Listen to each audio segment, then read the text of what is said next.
YouTube, what's good? XhiaGaming here, and welcome back to another episode of the Game Lounge podcast. Rocking with me today is my host with the most, Jordy, better known as Eeenaa. What's up? Hello. Not much, man. How you going? I'm good. I'm chilling. Got a lot to talk about today. We're going through the Nintendo Direct press conference. But before we jump into that, thank you so much for watching the video on YouTube. But if you do want to catch us live, you can do so on Jordy's Twitch channel. Obviously, links will be in the description for that. We're keeping it consistent. We've got 9 p.m. Australian Eastern Daylight Time, 8 p.m. Australian Eastern Standard Time. So you can sort of keep up with us there, work it out for your local time zone. There are plenty beautiful websites that'll convert that to your time for you automatically. There are indeed. So yeah, you can always be sure to find us live. Otherwise, all the VODs will be up for you to grab. But without further ado, let's jump straight into the topics for the day. So I guess we'll start off with some major game releases that are coming up. Obviously, not a whole lot coming out in 2021 at this stage, but we've got Xenoblade Chronicles 2 Pyra and Mithra joining. Sorry, that's two topics. Wait. I already fucked this up. Yeah, hold on. Wait, did you want to do game releases first or news first? We can do whatever you like. All right, if you want, you said releases. Well, so I just talk about that's shorts. So. All right, if you want to talk about releases, so there hasn't been much that's come out, obviously, because we're in the dry spell of games, which is always what February is. So basically, the only 3 releases that have come out in the last couple of days / coming out, Persona 5 Strikers, which is basically it's made by the guys who do Dynasty Warriors. So it's more akin to the style of beating up hundreds of thousands of dudes on the screen at once. But it is actually a direct sequel to Persona 5, so it actually continues the story. So that'd be interesting for people who have actually finished that game. You probably have no idea what's going on if you haven't played the Persona games. Or at least Persona 5 in general. And it's getting pretty good reviews. And then as for what I'm most interested this year in terms of gaming, is there's a demo for Outriders out tomorrow. Outriders is a third-person action RPG, which is pretty much like third-person Destiny, if Destiny wasn't a live service game. And had all its content in the game from the beginning. There you go. Yeah. So essentially, I'm super pumped for it because it's going to be very Diablo, very, very probably Gearsy, I imagine, as well, in terms of combat because it's third-person shooter. So yeah, looking forward to it. And do you want to tackle this last one? Ghosts and Goblins?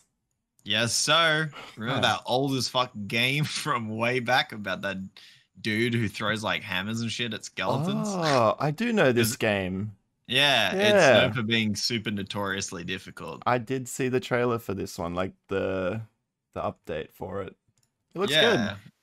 Yeah, so that one's getting decent reviews. I think it's sitting at a 72 on Metacritic. It's not too bad. Not bad, but not mind blowing. Obviously, I mean you're trying to recapture a formula that was meant to suck quarters out of kids like years ago, so it's probably doesn't translate too well to modern games. That's true. I feel like that would be like a tough game though to play. Yeah, for sure. Yeah, run and gun platform developed by Capcom back in '85. Yep. Damn. Yes. That's a long time ago. It is a hell of a long time ago. that guy getting his quarters swallowed was probably my dad and your dad. Yeah, true. All right. True. All right. And then as for the news, we're going to mostly be covering we have some other little stories, but we're mostly just going to be covering the Nintendo Direct that just passed. Yep. Basically, we're not doing it in any particular order, so we're not going to do it in the way it was revealed in the show. So things will be out of order from what was revealed. But either way, it doesn't super duper matter. But yeah, let's crack into it, shall we? Now, this is the first topic, not the game release. It is Xenoblade Chronicles 2, Pyra and Mythra joining Super Smash Bros. Super Smash Bros. Ultimate in March of 2021. Yeah, so another sword character joins Smash. I'm sure the community's super pumped for that. I mean, yeah. Yeah. At least it's not from Fire Emblem, am I right, guys? What was it? There was like a period where it was either back to back or 3 Fire Emblem characters got in a row or something. I wouldn't be surprised. Is that like a massive series though? Like enough to warrant enough of these characters joining, or is it more so just the fact that they're Fire Emblem? Yeah. No, but they're there. Like they are like decently large games, but they're not like huge. Like I've been slowly still edging my way through 3 Houses, and I really like 3 Houses a lot. Yeah. But like I maybe understand if you have like in general like 2 characters from that series, but I think they're up to like 4 or 5 now. Oh wow. in like 2 of them or 3 of them have been DLC characters, because I'm pretty sure there was 2 in it from the start. I think, and then they added Marth, who's like the main character from Houses, and then I'm pretty sure there's at least 1 more, but I don't remember who that is. It's another one I'm pretty sure it's another one with like blue hair. Yeah, I think she has blue hair as well. Let me have a look. Well, Marth has bluish, random me blacked out sort of hair. So you might be thinking of Marth. I usually play Marth when I play Smash. Oh wait, am I not thinking of Marth? Who the hell am I thinking of? Wait, no, I'm not thinking of Marth. I'm thinking of fuck.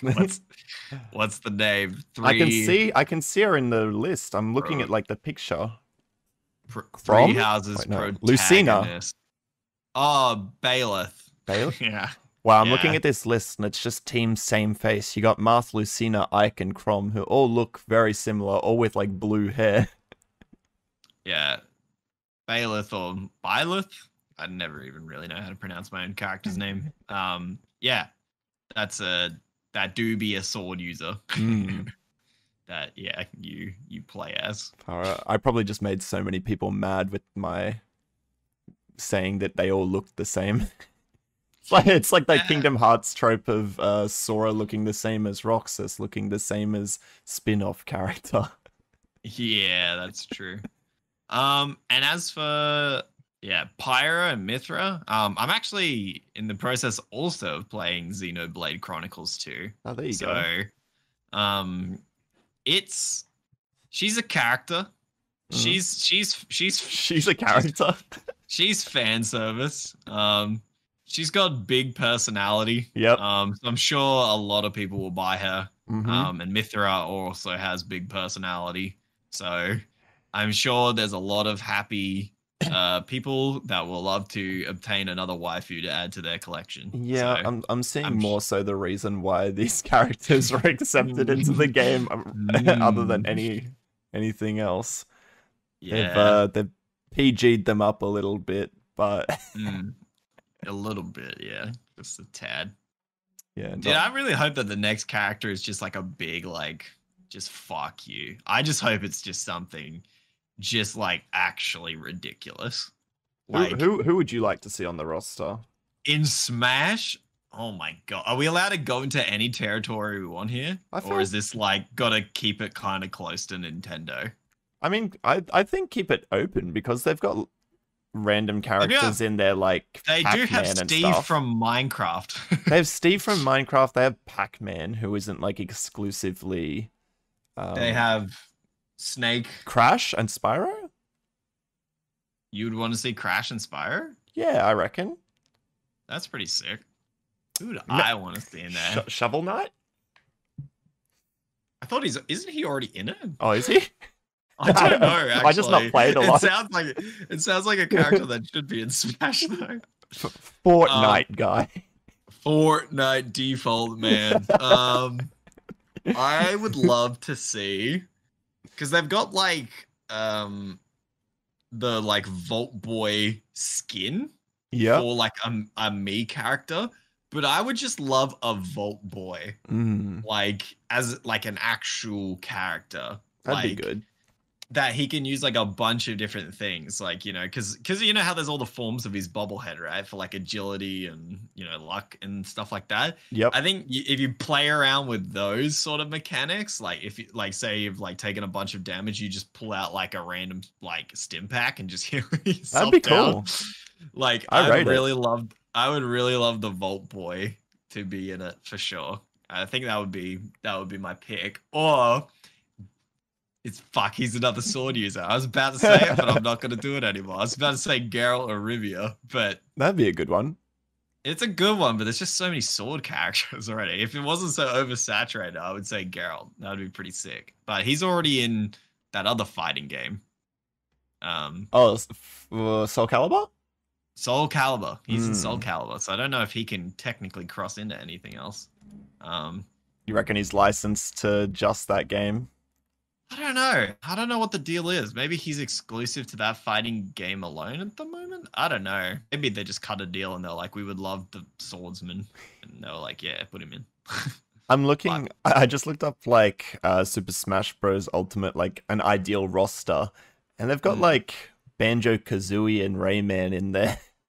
Isn't Banjo already in it? I don't know. Like, I don't play Super Smash a whole lot. When we go to the city, there's this place called, I think it's called Respawn, and you get to go in and like they have a bunch of games in there, and they all have like Nintendo Switch. Banjo-Kazooie's in it. Oh, they.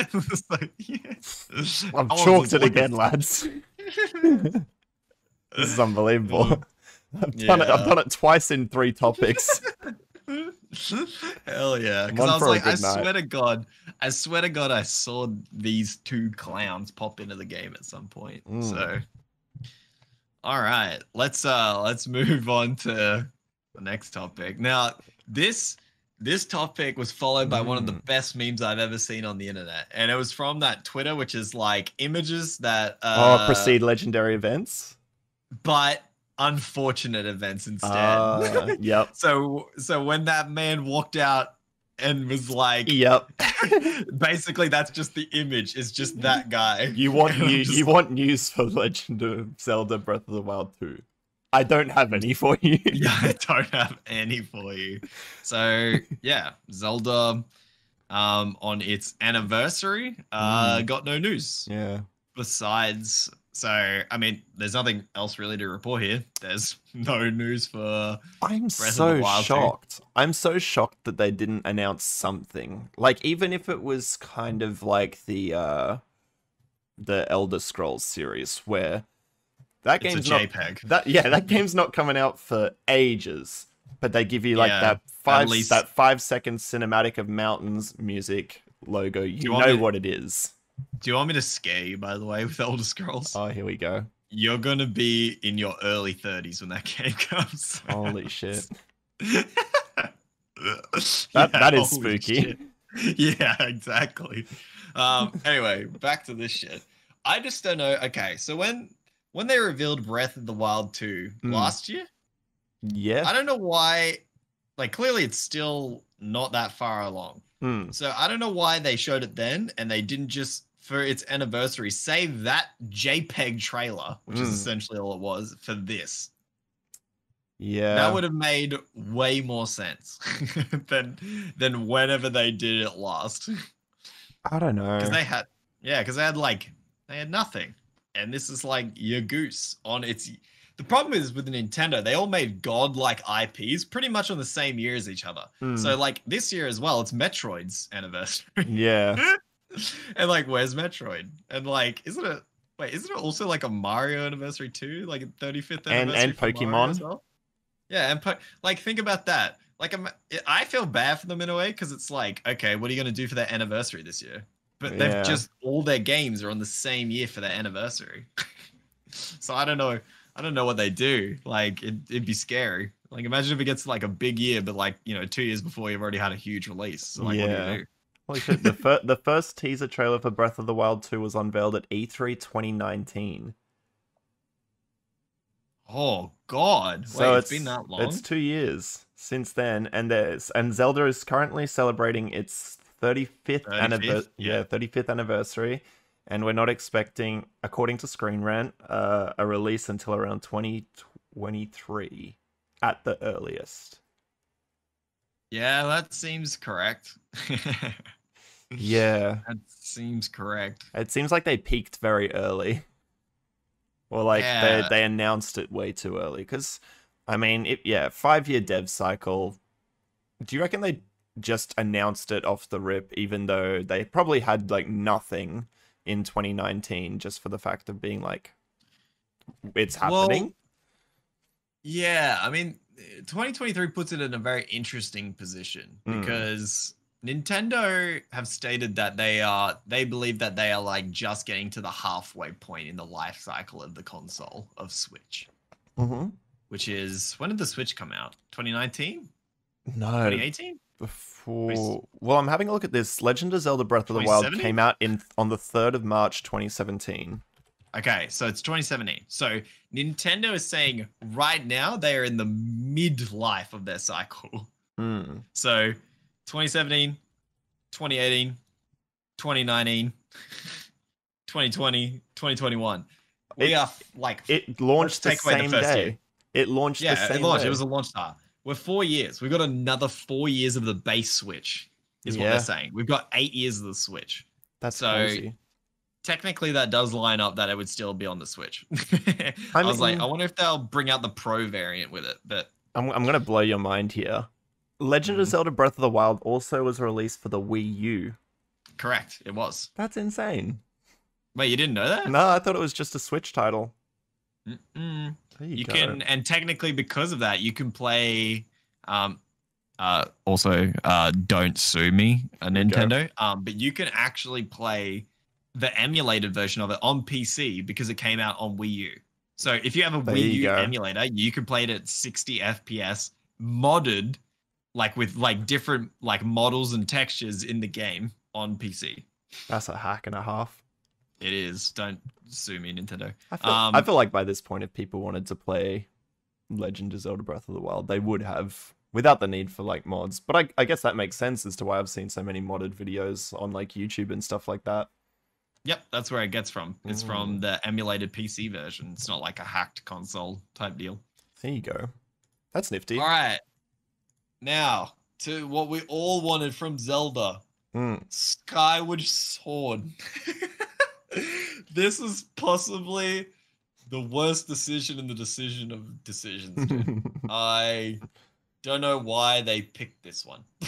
This Skyward Sword, I feel like, is the one that has not aged well with fans. Do you know anything about Skyward Sword at all? I know I'm like looking at it now. I've seen the box art before. But I've never actually played this title. Like, it was a Wii title originally, wasn't it? Correct. Yeah. And they threw in the Pro Nunchuck too because it was required to play the game. That's right. So you got $70 for the game and the Nunchuck. How crazy is that? Yeah.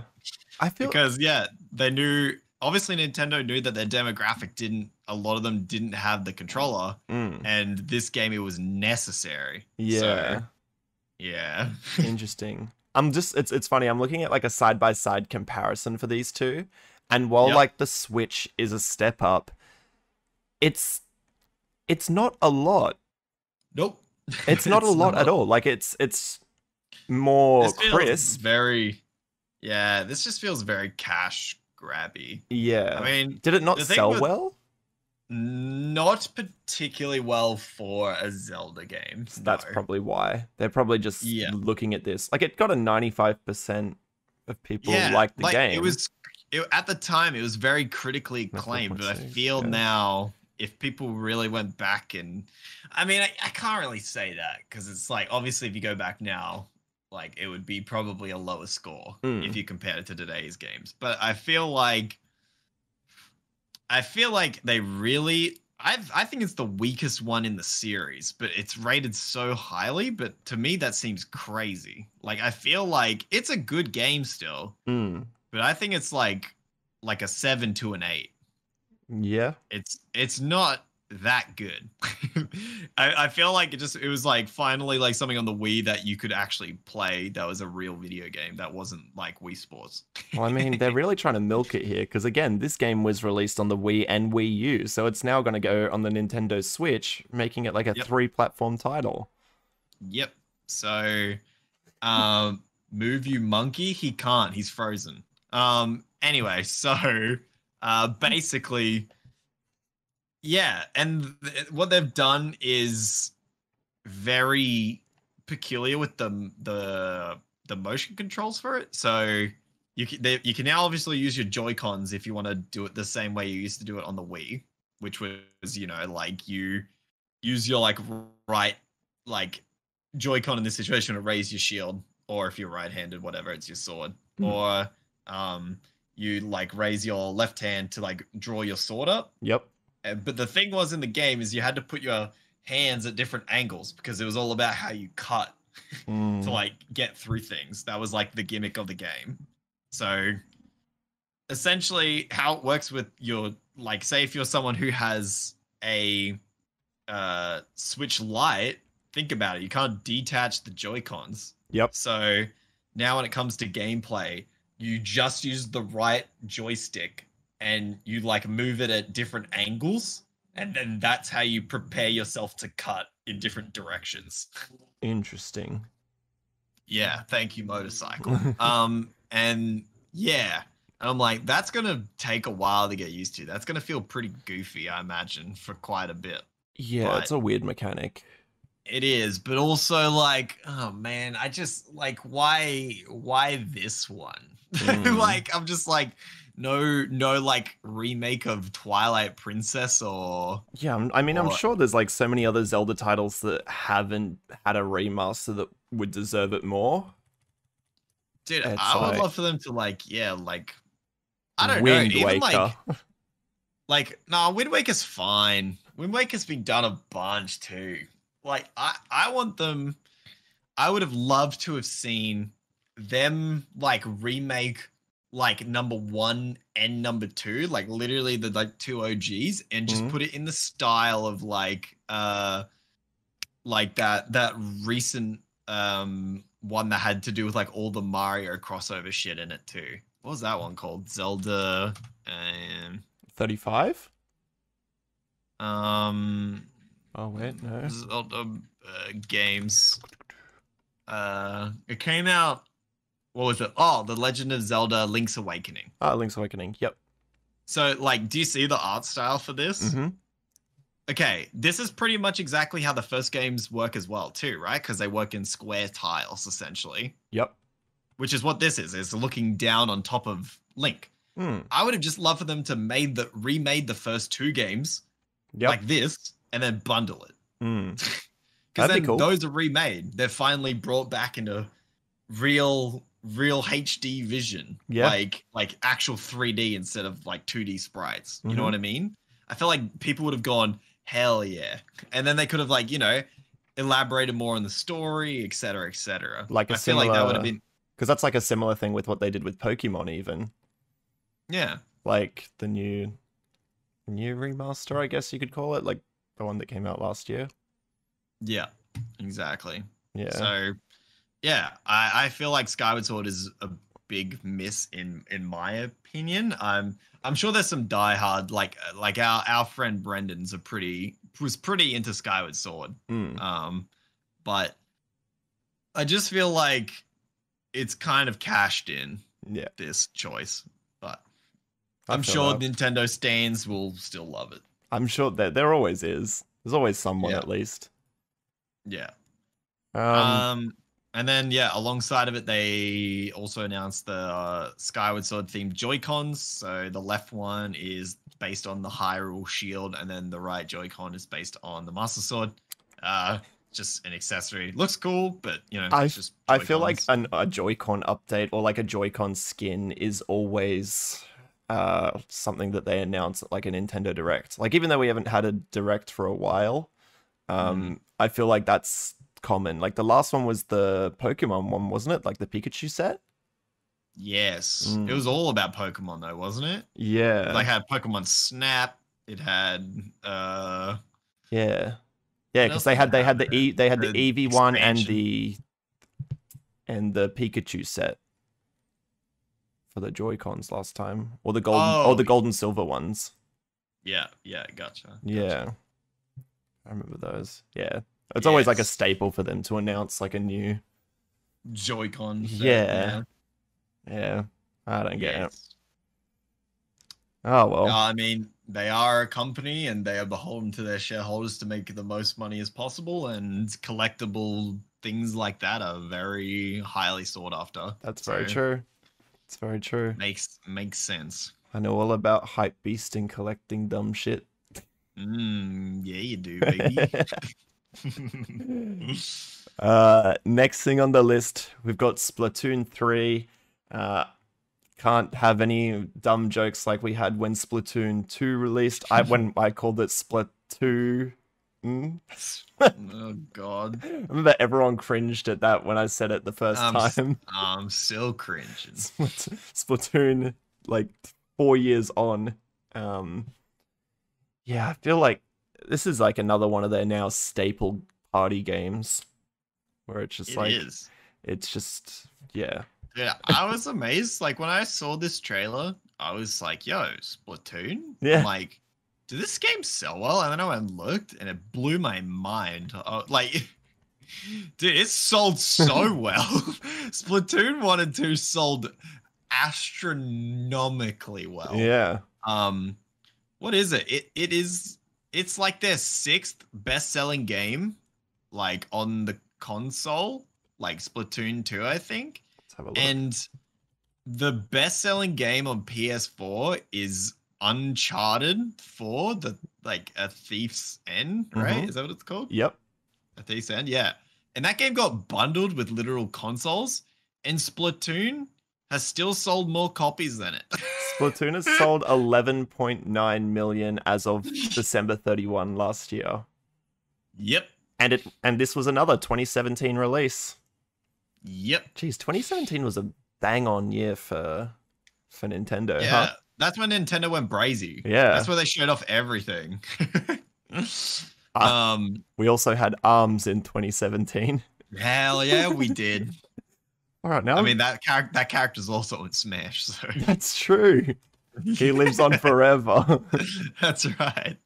I guess that makes Splatoon. and Odyssey as well. That was a 2017 game. Yeah, I mean Splatoon 3, I was really interested at the start of the trailer. Let me just put it that way. When it was like wastelandy as shit, I was like, yo, I know that's a kid squid. I know it is. A kid squid. But the way the customization was happening, I'm like, oh shit. I was like, Alex, oh shit. We're getting a fucking Splatoon spin-off RPG. That's what I was like. And I was like, yo, I would be so down to play a post-apocalyptic Splatoon spin-off game. That'd be where sick. you like ink the shit out of like the world space to like, take over like outposts and stuff. I was so ready. And then they went back into the city and I was like, oh, yeah, it's more Splatoon. It's just the same thing again. I was just like, I mean, like, I'm sure I've never played it. It looks like a lot of fun in terms of like a party game. Yeah. But I was really hoping it was going to be a spin-off. My mind went wild. I was like, yo, I would love that, because then it would be kind of like the Blob. Yeah. Right? Oh, I love the Blob. Exactly. And I was just like, yo, we're going to get a sweet RPG post-apocalyptic spin-off of the Blob, but with I'm a kid squid now. And I was like, yo, I'm here for this. And then it went back into the town. I'm like, small Splatoon. Yeah. I mean, the people who really love this will buy another 8 million copies on the first day. But yeah, I mean, cool. I'm sure people are really excited about this that are big fans of it. But yeah, it's just like an from me because it didn't turn out what my brain went to immediately. Yeah. No, but that's a cool concept though, like the idea of like a RPG style and using like the same character layout. Like that's cool. Because like at the end of the day, it looks to be just a new map. Yes. Yeah, like it has the pet thing now too. So I'm wondering how the pet plays into it.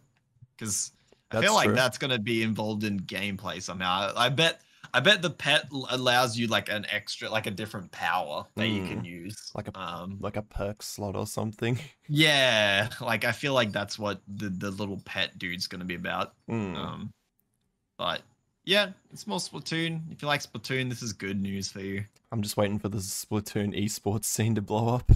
Oh shit! Now we're talking. All right, and then so off of Splatoon 3, we've got Mario Golf. So Super Rush announced for the Switch. I'm pretty indifferent. Yeah. On Mario Golf.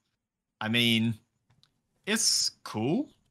It's more Mario. Mario sells pretty well. Yep. Dads will buy this one, so that's good for them. Yeah, I don't really know what else to say about Mario Golf. I mean, it looked pretty cool with them like running around the little course and stuff like that. But it's, yeah.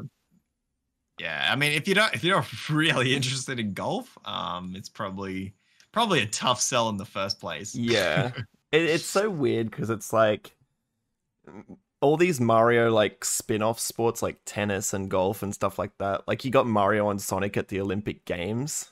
That came out like last year for 2020, but now 2021. And then you've got like Mario Party, which essentially has like little variants of that. Like it hasn't got a full golf or a full tennis in it, but you've essentially got like gameplay elements of both of those. Yes. So it's like, and yeah, unless you're like a hardcore fan of like that sport, then it's a tough sell, as you say. Yeah, for sure. It's like NBA 2K. It could be a great sport game, like a sports simulator, but the fact is, if you don't like basketball, you ain't gonna buy it. Yeah, it's like me. It's like, you know, like you guys buy that shit every year, and I just go, I don't know how you do it. Yeah, like, but for the people that love the sport, it's very obvious choice. Yeah. Like, I typically like more arcadey sports games because like my mentality for sport is that I would rather go out and play it. Like I find basketball in real life way more fun than playing it in a video game. Oh yeah. Because like I feel just as shit in real life as I do playing it on a console. So imagine versing Braden in it every year on your channel and just getting destroyed. Well, that's because, dude, me and him, we just keep busting out Jamal, dude. Like you can't. The man's on a gamer streak with Jamal's, dude. You can't stop him. My career every season. He drops 50 bombs on me. It's like Call of Duty League play, but in basketball. Yeah, it makes sense. It's like me versus everybody in our friend group in Valorant. Literally. Yeah. Far out. Oh god. All right. So for Mario Golf, we have Project Triangle Strategy. I love the fact that this is a name. It is, yeah. This is a very 2021 name, and I'm all about it. If they change this name, I'm pissed. I was watching I watched Donkey's video for this, and he's just like, they've really given up on names, haven't they? I mean, I love it, but yeah, it's kind of true. Project is a turn-based strategy game, akin to like Valkyrie Chronicles, Fire Emblem games too. It's very similar to those as well. But it's using the engine that they made for Octopath Traveler. So for a lot of people who watch the actual gameplay, they will look at it and go, this game looks very familiar, and I don't know why. Mm-hmm. It's because they're using the same engine from Octopath Traveler. They're now just bringing it into 3D, if that makes sense. But I think it looks cool. It's not like mind-bending or anything. There is a demo for it too, so if you guys do like turn-based strategy games, and or the look of how Octopath was, definitely give it a free go because it's free on the Switch. So, yeah, other than that, it is a strategy game from Square Enix. It's so funny, like, looking at it, and when I saw the trailer, I thought this, and now I'm looking at the screenshots again. It's almost like tilt-shifted. Yes. Yeah. It's really weird where you've got, like, the blurred edges and sort of, like, more of a focused center. Yeah. They really play with, like, force perspectives, almost. What's the word for it? It pisses me off every time it's in a game. Motion blur and not motion blur, but motion blur and like the one in like Call of Duty where they try and make you like everything outside your eye inside's like blurry as shit. Yep. Because that's like realistic. Whatever that is. That's a trend that should die in 2021. Get rid of friggin' motion blur or it's something that you turn off every game. Yeah, absolutely, you do. I remember, when Call of Duty, like the one for this year, launched, you'd jump into a game and it would turn it on every game, like by default. It's depth something, right? Depth of field? Depth of field. Thank you. It is depth of field. Yeah. Depth of field can eat it, dude. Yeah. I feel that. Get out of my video games. Just but clarity. Yeah, it kind of has a very big depth of field thing going on for sure. Yeah. I mean, it's turn-based, so it won't really distract you too much. But yeah. I feel Get that. those out of my action games. Definitely. All right. Now this next one. Bro, this is cursed. All right. So at first I was like, oh, interesting. A Star Wars game. That's cool. I was dummy hype when I saw this because I saw this before I saw like before I watched like Nintendo Direct. I just saw like the trailer for this. But then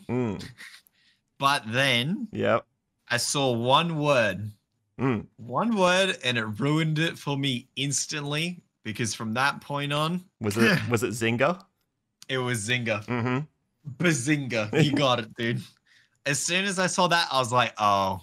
Yeah. Oh, I no longer care because it's going to be trash. So there's a couple of things about this. Like, number one, it's Zynga. It's being done for the Switch. It's also being done for iOS and Android. And it's also being done by Natural Motion Games. And I don't know if you know, like, what else they've done. But essentially, like, they've done a bunch of mobile games, but in the sports realm. Like, they had, I forget what it was, but it was like an NFL game where you do, like, challenges and stuff like that I used to play a bunch on my phone. I'm looking at it. Backbreaker? That's it. Yeah. And I was like, and so when I saw them on this title, I was like, what are you guys doing there? Is it more for, like, their physics stuff? Yeah. Their last game was called Dawn of the Titans in 2015. I never even heard of that. But yeah, Backbreaker. It looks to be like one of those generic make your armies here, send them in to fight other armies game. Yeah, weird. But like Backbreaker Vengeance was essentially like it was an NFL game where you didn't play like mostly NFL. You just started off in like sequences almost. And you'd like try and dodge and do points, like spin moves, jukes, whatever, and you'd have like different challenges that you needed to complete. And that was it. It was really weird. And so I saw them like tied to this game as well, and I was like, what the fuck? And then I saw it's a free-to-play arena combat game, which is essentially just like one I have on my phone at the moment. What's it called? It is Star Wars Heroes. There it is. And I was just like, the fuck? This seems like the exact same game. And I was like, it might be. Yeah, and I'm reading the comments now. It's like, Being a By the Star Wars way- fan is an abusive relationship. I got a bad feeling about this. Yeah, look. So, by the way, Natural Motion is owned by Zynga. That's why they're working together. Ah, okay. Yeah, it's not like they are two separate entities that randomly came together. Yeah. Okay. Okay, that makes a lot more sense. Yeah, I really don't know how to feel about this. I'm okay with the fact that it's free, but I also know it's going to be like a pay to win or like microtransaction riddled game, especially for the fact that it's going to be on mobile. Like, oh yeah, she gonna be heavy on the microtransactions. yeah. But I mean, as I say, it's a Star Wars title, so pardon me, we'll be checking it out at some point when it releases. Yeah, we'll report back. Yeah. I mean, you know what, dude? I'll even join you for it. Oh, there we just go. for a meme. To be honest, I think it's going to be a struggle to get through and watch and play for the both of us. Oh yeah, I guarantee it. But I mean, hopefully they've got like some cool people in it. Like Star Wars Heroes, you've got like, again, it's a grindy as fuck Mandalorian. game. Yeah, like they drop. It's so weird. You've got characters in that game who are even like non-canonical, where it's like you've got just random spin-off characters, and I'm like, you don't even appear in books and shit like that. Like, why are you here?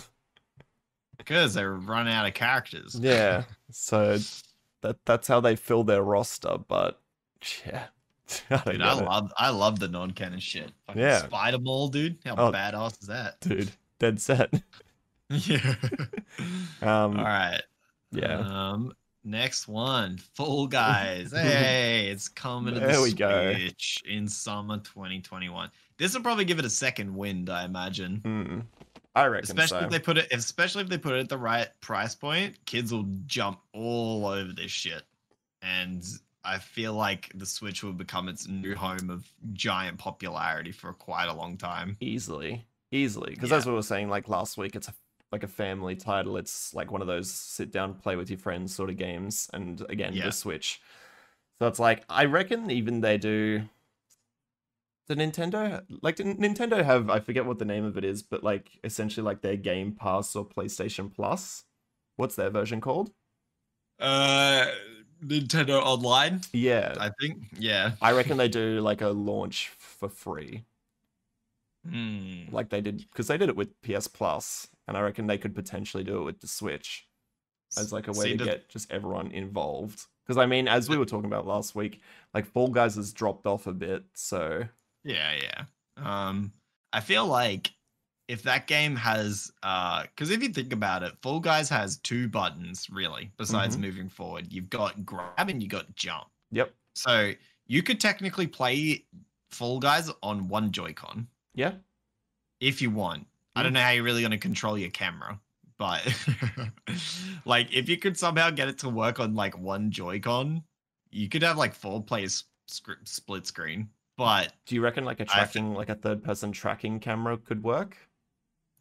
Maybe.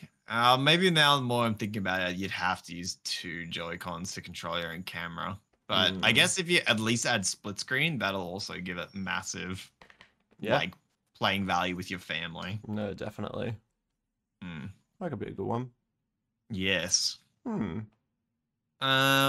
Next one after Fall Guys, we got Hyrule Warriors Age of Calamity expansion pass. So Hyrule Warriors Age of Calamity is just another game made by those people that do Dynasty Warriors stuff. I actually don't know if it is the guys who do Dynasty Warriors or if they're just taking the formula. Anyway, the formula is Dynasty Warriors, which is essentially equates to fighting thousands of things on the screen at once as specific heroes from the Zelda franchise. And this is just the expansion pass, so more levels, nice, more characters, more challenges. There's probably some sort of cosmetics thrown in there as well. And yep, it's an expansion pass. There you go. Moving on as standard. Yeah. Now we move into the Ninja Gaiden. A Master Collection announced for Nintendo Switch. Very cool. So, I mean, if you really just want to abuse yourself on a small screen, this is how you do it. Yeah, right. I haven't played a Ninja Gaiden game in a while. In a hot minute. They really haven't made one in a while. Yeah. When was the last like Ninja Gaiden title? Was it the one that came out on like the PS4 and stuff? There was one that came out on PS4. Was there? I don't know. Ninja Gaiden games. Wait, 2014. Yeah, Yabua. Over. Oh, okay. Yeah. Ninja Gaiden Z. Okay. Yeah, how was that reviewed though? That was a 6 out of 10 on Steam. Oh lord, it's a 49% on Metacritic. Wait, that's the one I played. Ninja Gaiden Sigma 2 on the PS3 in 2009. Okay, that was a pretty good title. I'll give it that. But that's a long time ago. I haven't thought about Ninja Gaiden in a long time. You know what came into my mind when you said Ninja Gaiden? It was I want to be the guy Gaiden. Oh god. Like that game the trolley game. Yeah. Dude, you know what's really bad? What's in 2021, having the name Ninja Gaiden Sigma 2 is just not good. Because you can just go like Sigma nuts. Like, it's just a very dangerous word to include in 2021. Is that part of the Ninja Gaiden collection too? Ninja Gaiden Sigma nuts. Oh man. God, we're children. Yeah, absolutely. Oh my god, it is. It's part of it. Ninja Gaiden Sigma 2, and Razor's Edge. Razor's Edge is a much better name. Yeah, I mean it's a collection, and you can play it. It will be on the Switch. It is the first 3, and we don't talk about Z apparently. Apparently not. Oh my goodness. All right. Moving on from that. Super Mario items will be added to Animal Crossing New Horizons this month. We love to see a bit of a crossover collection. Tomorrow, 25th. Oh, there you go. Yes. I will be going back. I haven't been back in a while, but I want the pipe. The pipe is gonna change my life. How to context lines. Basically, there's obviously they're adding like extra Mario stuff into the thing, so like coin blocks and stuff. But they're also adding the pipe, of which you can buy 2, and you can set them up on like either side of the island, and throw yourself through the pipe and end up on the other side. So it's basically a teleporter. Oh, nice. And I will be grabbing that. There you go. If I miss that, I will kick myself. Because that, like, holy shit. Like, I know it's like a bit of a, like, you gotta be kidding me with this, but it takes like 4 minutes to get from one side of the island to the other. I'm just gonna put it in my most convenient location to like the furthest location. You reckon they'll have it as like a quick loading system? Yeah, it'll just be like as fast as it will be when you like enter a house. Nice. That'll be good. Yep. So I'll go in there, probably grab some coin blocks as well and stuff, I guess. Ooh. Big old mustache and a Luigi outfit because Mario garbage. I rate that. So, yeah. So if you play Animal Crossing still, you got some sweet Mario items coming in. Very cool. Nook shop. I think you have to order them from memory. Oh, you have to order them, so it won't be just like a rock up and buy it. I don't think the raccoon boys will sell them. I think you have to go to the terminal and order them. Yeah. Very cool. Warp pipes. Yeah. So. Are there any? So you want to go like coin block, warp pipes? Yeah, outfits. I can't remember if there was like the vines as well. Maybe I just dreamt that there's like, you know, like the things that like eat you. What are they called? The plants? You know what I mean? Yeah, the red one with the white dots on them. Yeah, the ones that come out of the pipe. Yeah. Yeah. He's also in Smash, actually. What the fuck? Everyone's in Smash. Is that the meme? Except for Waluigi. Oh, Waluigi. Never forget. Never forgetting. Nifty. Now this right here is a god tier title coming up. This right here is just chef's kiss, and I'm glad they put in a Nintendo Direct. Mytopia, everyone. Mytopia. Aren't you all really excited that Mytopia is coming to the Switch? I mean, you joke about this, but I watched for a long time a Mytopia series with Sly Fox Hound. Where I've seen it. Yeah, I used to jump in, and he because he did that series for a hot minute, and I always used to jump in and be like, oh wow, this series is sick. Yeah, but yeah, Mytopia. I don't even want to even explain what it is. You can if you want. I just can't even be bothered. What's the best way to describe it? Essentially, you've got like your Mii character that you play, and from memory, like you play on an island. There's a bunch of different activities around the island, and you can run into like, I remember you used to be able to run into like different people like in your friends list and stuff like that. It's essentially, and it's got like little mini games per se, but essentially much like it does have elements of like Animal Crossing in here to an extent. But it looks like you'll have different characters and stuff like that to play. Oh, it even looks a bit different to the one that I remember. You got skills and shit. Well, I sure hope so. And you got amiibo functions. Amazing. Oh, wow, amiibos. Do you have any amiibos? No, I don't have any amiibos. Oh, sad times. I just don't know what the point of them really is. The coolest version of like the amiibos that I saw was someone who used them in Smash to like get AI to teach itself. Yeah, those are sick. I watched Uber Hacksaw. Lil Mac. That was sick. And he was a god until he got beaten, and then he like burnt him. Burnt it, yeah. Yeah.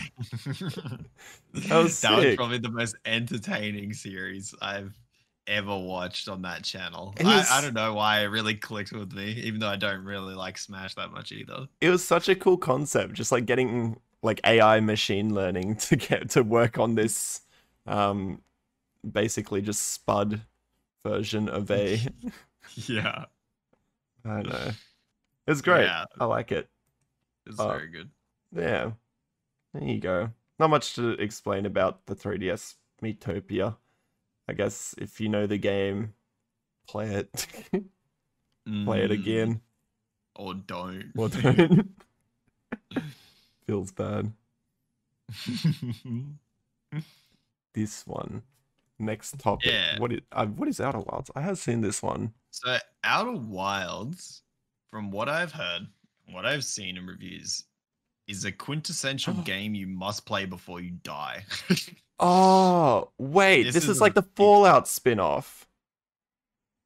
No, not the Outer Worlds. This is the Outer Wilds, bro. Wait, yeah, no, Outer Wilds was like the Fallout spin-off.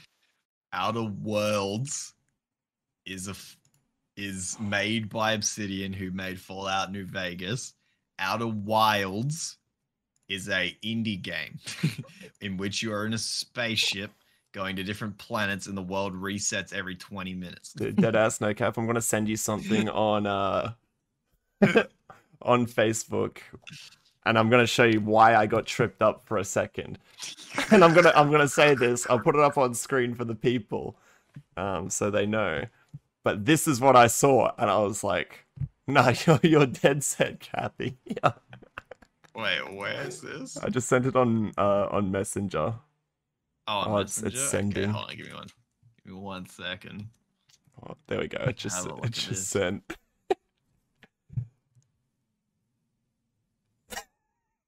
What? Because I typed in Outer Wilds to have a look at the game. And see, that's why I was so confused, because it's Outer Worlds. Like they've Oh, changed you the got titles for both of them. Yeah, you got destroyed. Oh That's my unlucky. god. Yeah, that's So unfortunate. the Outer Wilds is a BAFTA winner. Mm. So that should already tell you how good its like pedigree is. Mm-hmm. It has a 100% rating on Steam. Oh my goodness. Overwhelmingly positive, essentially. So it's Um, all the way out there. Apparently, from 2019, this is one of the best games of the last decade. And it like Interesting. snuck in at 2019. Apparently, this game is super essential, and is like one of the best games of like the last decade. I'm just having a look at what else these guys have done because it's made by Mobius, and I'm just having a look. Mm-hmm. They haven't got that much under their belt. Nope. They've got 3 They sure titles, and I only heard, and I haven't even heard of this one until today. But they were published by Annapurna, who published like a bunch of cool games like Donut County, What Remains of Edith Finch. Dude, anytime Annapurna assigns their name to something, Yeah. I'm instantly intrigued. Automatically. As soon as I see that logo pop up, I'm like, okay, I'm ready. Oh, I'm actually paying attention now. they're publishing that cat game, Stray, for the PS5 as well. They are publishing Stray. Interesting. And guess what? I was extremely interested in Stray. Yeah. There you go. I was like, cyberpunk with cats. Love that. Oh, it's cool. It.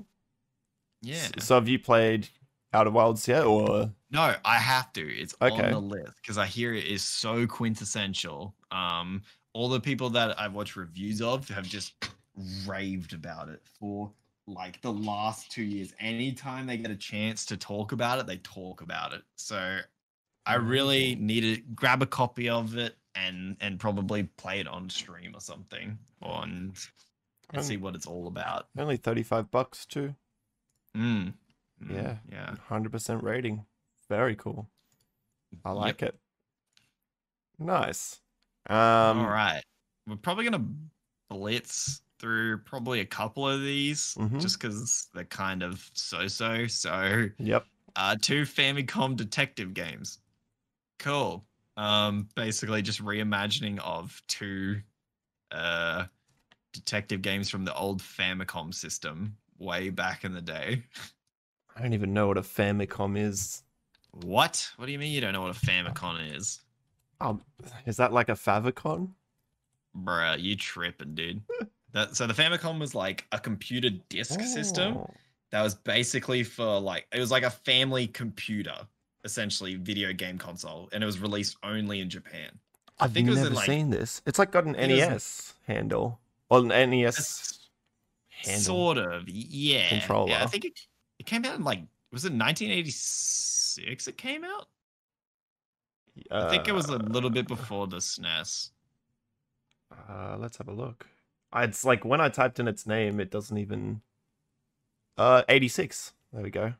My huge brain. And it was discontinued in 1990, so it only was around for 4 years. It was a disc-based system of which you would basically play video games on it with the controller. Want to hear some cool stats? It had 32 kilobytes of disk cache and 8 kilobytes of game RAM. Hell yeah! And they only sold 4 million units. It's pretty good. Yeah. 1986. It retailed for 14,800 yen, which at the time equates to $180. Yeah. Insane. So 2 detective games from that. Getting remade and brought onto the Switch. Nifty. So Samurai Warriors 5 is headed to Nintendo Switch. It's just like a fighting game with samurai. It's nothing really ever that special. Legend of Mana remastered. It's just the Legend of Mana with newer sprites. It's really not that interesting. Really, I can't believe they keep remaking these things. Yeah. Yeah. And now an actual interesting one. Yep. Monster Hunter Rise. Mm. What did you think of that one? Looks good. Looks Yeah, good. I it mean, is interesting. Monster Hunter is one of those titles that always, and I feel like their releases are now semi-frequent, where they come out like every couple of years. Mm-hmm. But it's always cool. Like I always like looking at watching the trailers and stuff like that. One of those monsters, it looks like a Pokemon. I know which one he is. He appears on the front of like a title, but he looks like a I want to get some flame for this. What's like a Pokemon sword or shield? Like the dog? What? Maybe. You mean like the dog that's on the front cover? They're both wolves. Nah, I'm fucking this up big time. This is a fourth chalk. Wait, have a look at this. I'll send it to you. okay. And tell me this doesn't look like a HD version of a Pokemon. Like a certain Pokemon. Like a certain Pokemon. Go into it with an open mind. My mind, my third eye is open. Where are you sending it? Facebook for that one. Alright, let's have a look, see. I'll try and let you know, people, what the hell he's talking about. He looks so familiar. Like he's a dog Pokemon. He's a dog Pokemon. Like dog-esque.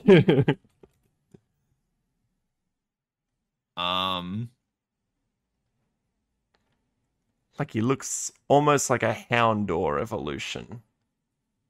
Houndour? Yeah, kind of. He kind of looks a bit like the shield dog. That's what I was. In a The way. shield one, yeah. Yeah. Yeah, he doesn't look like much else. Other than a dinosaur. Magna Marlowe. That's his name. Yeah, I bet it is. Yeah, so new Monster Hunter. That's sick. Especially if you love playing it on a far superior machine such as the Switch compared to your consoles and PCs, you fucking peasants. Yeah. Enjoy your 24 frames a second. We all know it's gonna happen. Are you a fan of like the Monster Hunter series in general? Yeah, but I don't play them. Yeah. I'm a fan of what they are. Like, it's cool. But I could never get into the combat because they lock you into animations. I hate when games lock me into animations. I understand why they do in that game, but I hate it. Yeah. So I don't play it because it pisses me off when I'm like in a combo and I can't get out of it myself by like rolling out. So you're pretty much just like stuck getting smacked. No, I feel that. That's why I fucking hated God, what was that freaking game that came out to do? It was another like looter slasher. It was for the PS5 too. Let me just type PS5 games. There isn't many, so it'll come up. Godfall. Yep. That game sucks dick. I fucking hate that game. That game feels like dog shit. Not a fan? Oh man, it was the biggest waste of money I've ever had in my entire life. I've never regretted a decision more. You bought it? It was like $109. Yeah, because like I like loot games. So I was like, and like I would watch the trailers and stuff, and I was like, it doesn't look amazing, but it looks like pretty fun. And then I was like, oh, all the class suits look really cool. I bet they're all like unique. Yep. No, they just have like a vaguely different stat. That's it.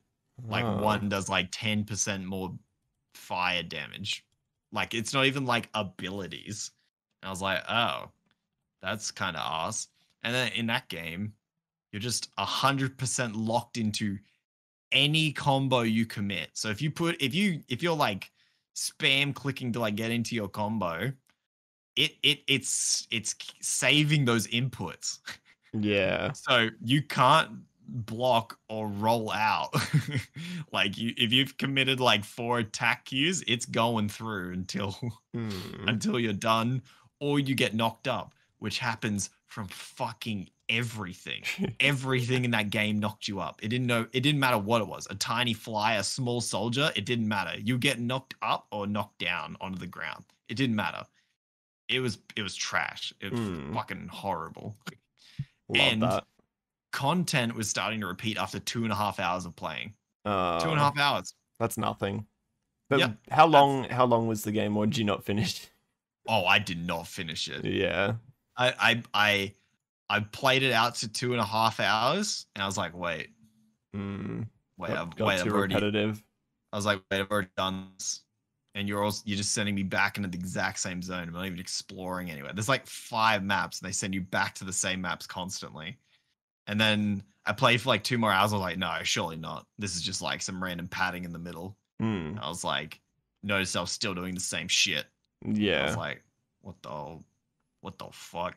And then I was like, is this for real? And then I went online and typed in, they're like, is there any content in this game? And I was like, oh no. Oof. Yep. So I had to bite the bullet on that one. I love that. Yeah, love God, kids. Don't fucking buy Godfall. It's trash. Anyway, moving along. I feel that. Tales from the Borderlands. Yeah, we can another port. Yeah, just the port. Sick. So who's porting that at the moment? Because it wouldn't be. It would be the new people who took over the IP. It's like people can fly or something. Is it? No, wait, no. People can fly is Outriders. Wait, hold on. Let's have a look. Skybound. Skybound Interactive. I think it might be Skybound. Let's have a look. I think so. I think they've taken over the Walking Dead IP plus anything from Telltale. Okay. Yes, I vaguely think that is the case, because I remember seeing something for because they looked after like a Walking Dead game. Yeah, they did the final season. Oh, it's just saying Take-Two Interactive for the publisher. Okay. On Nintendo, so I wonder if they're looking after the port for it. Potentially. Interesting. Yeah, Skybound made their like first full game that they made was Walking Dead Saints and Sinners, which is excellent. It's a VR title, and it is. I've seen excellent. some of that.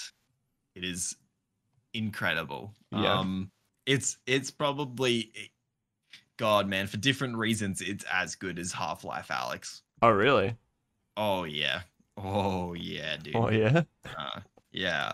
I'll probably explain it like later, like down a bit further, just so we can keep putting along through this, and we'll leave it like towards the end. But I'll talk a bit about that game if you want, because I got a that game gets free real estate in my head whenever it wants. It lives rent free up there. So. That's a rent free title. Exactly. Nice. Yeah, I guess we'll kind of power through some of the rest of the items on this list, unless you want to expand a bit on them. Yeah. Capcom Arcade Stadium is surprise releasing on the Switch today. Well, yeah, when Nintendo Direct was. Did you want to talk about that, or?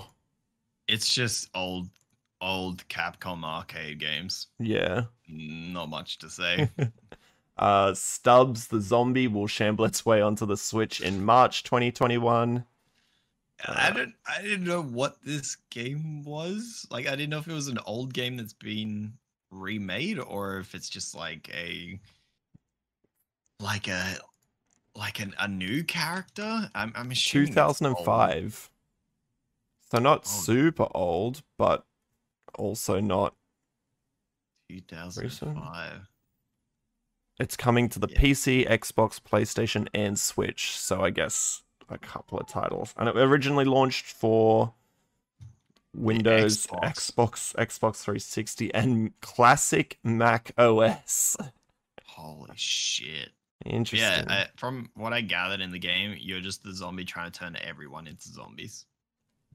But Interesting. it's got a lot of character to it, I think is like the selling point. Interesting. It's So, prop hunt with character.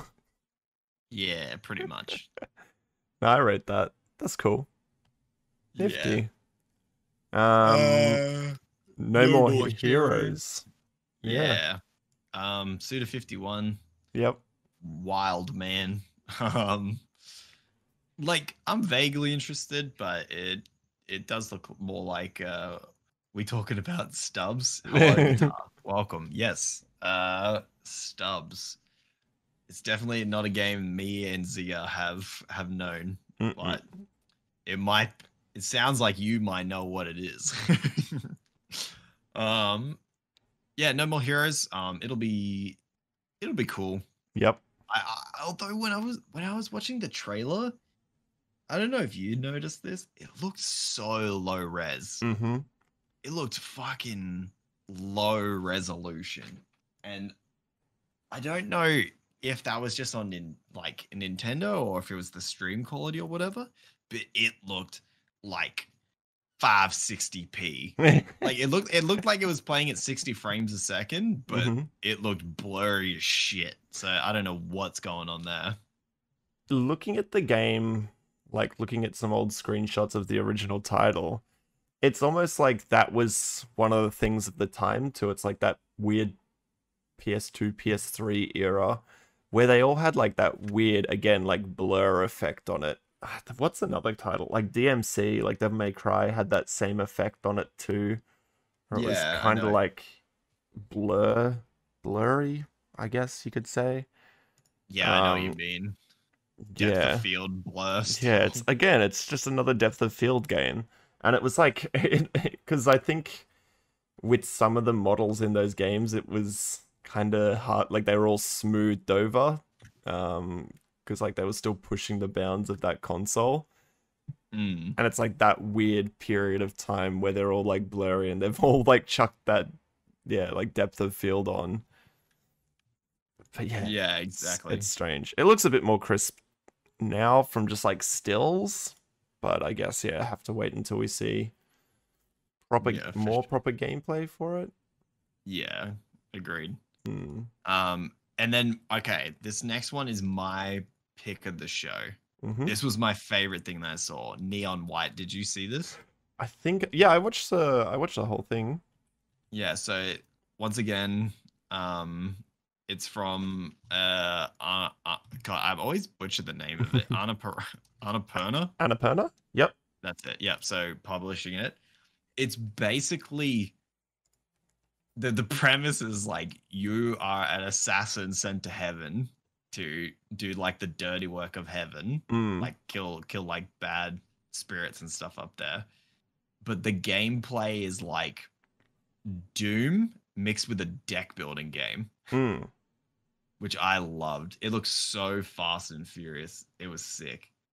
But yeah, essentially like, it looked fucking rad. And then it looked like it also had like some dialogue, like romance shit too. Yeah, it does look like one of those romance sims, like with the chat dialogue. I almost got like Persona 5 throwbacks, like from most recent time. Yeah, exactly. So I'm all about that game. That game looks amazing. The colors, like the blue and white, are so nice too.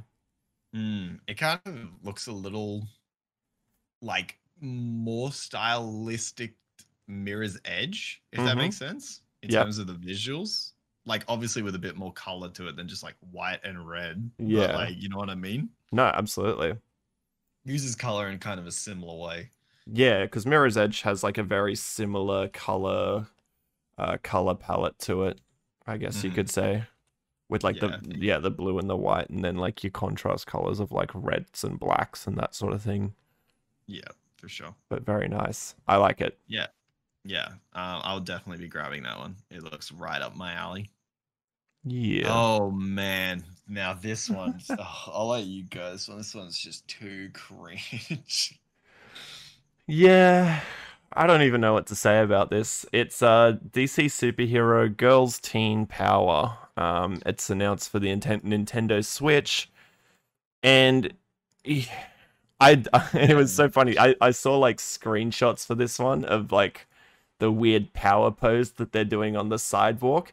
You know what this reminds me of? And it's probably gonna sound super lame that I know it, or even say this. You remember those Bratz games for the PS2? Oh shit! I'm getting like dude. I get like weird throwback vibes to that, where each of the characters they all like have those weird like sassy non-emotive faces that are just sort of like stuck. So it's like all of the faces are like in their they've got their facial expression like a Kristen Stewart style. Oh yeah. And yeah, I mean, obviously they're trying to cash in on like the empowerment of young girls and that sort of thing, and making a fun game for like a younger demographic. But it also looks like it's from PS2. It's garbage. Like it looks terrible. Like I don't know if this is just the fact that it's what it is. It did not look good. I wish that like I think like games that are meant to empower women, like groups of girl things, should be games that do exist. However, I just wish they weren't trashed. Yeah. Like, do you know how badass it would be to get like, think of it like in terms of like Rocksteady, if they got a hold of like if they made like a Batman game that is just like Catwoman, Batgirl, fucking Harley Quinn. Yeah, Harley Quinn. Just like, and for some reason, like they all need to like, work together, but like a real game that has like meat and bones on it. Not like, hey girls, here's a really shitty game that looks like it was made for the PS2, and you might get confused if someone uploaded it and put 2005 in the title. Yeah, no joke. It's like I wouldn't be surprised if someone said to me, "Oh, this game's from ages ago." Like you look at the characters and it's weird. And I mean, there's some games that have done like female empowerment really well. In recent times, like one that comes to mind for me was Uncharted Lost Legacy, which had those girls. You've got Life is Strange, does it really well. Life is Strange is a good one too. It looks like a shovelware Wii title. That's so true. I even feel like to an extent the Last of Us is kind of empowering in a way. Last of right? Us, yeah. Like The Last of Us, like 1 and 2, because in 1, Ellie's extremely useful, right? Like she can handle herself, like, which is true, because it's like, Jesus, Survivor 2, she knows how to do it. Like they don't just play her down to the fact that like she's a kid, like and a girl, that she's like weak. She's strong as fuck. She climbs on the back of people, stabs them in the neck and shit. Like yeah, right. Like there's so many moments that like where it's like authentic, but then like you get this weird, almost like it feels like it's like males making the game. Yep. Like where they really don't understand at all. Yeah. Like I don't know. I mean, the other two, like in terms of strong female leads, I'd say like, what's her name from Horizon Zero Dawn? Oh, I was gonna say Lara Croft from the latest Tomb Raiders, but Lara Croft, yeah. Clementine, Aloy, Clementine, yeah. Clementine, yeah. They're all like really strong female leads, but this one, it's just like, I'll be honest, I don't feel empowered looking at this title. Yeah, it's a little monk of W, this title.